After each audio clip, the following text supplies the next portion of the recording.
Howdy, this is Lemmy with Dorman Products, here to talk to you today about our tailgate applique for Nissan vehicles. This tailgate trim is a prime replacement piece on many Pathfinders. They got a nasty tendency to break and crack, and they sure are not cheap. We offer a high quality replacement that looks good and fortunately is pretty easy on the wallet due to a few nifty changes we made from the original design. Now, we've seen these fail due to cracking, particularly in collisions and in cold weather. Now, other times the chrome peels away on these, leaving a pretty unsightly finisher panel on the back of the vehicle.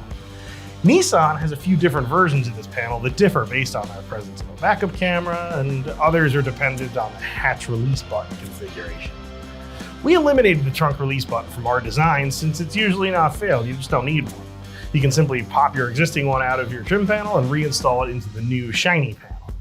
Now, similarly, we developed a neat little cover you can see over here that pops into the camera notch. If you have a parking assist camera, you'll remove the cover and install your old camera.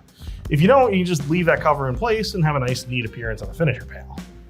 Since we were able to make our parts so much more flexible than the OEM finisher panel, and by reusing that trunk switch, which is probably just fine, we're able to offer this trim piece a little bit cheaper than Nissan is. Installation is really simple on these. You just access the mounting fasteners from within the tailgate, unplug and reconnect a few electrical items, and you're off to the races. We hope you like this new solution, and remember, if you need anything at all, the Dorman technical support team is always handy to help. Thanks for checking out our video on this tailgate finisher for Nissans. I'm Lem. I'm out of here.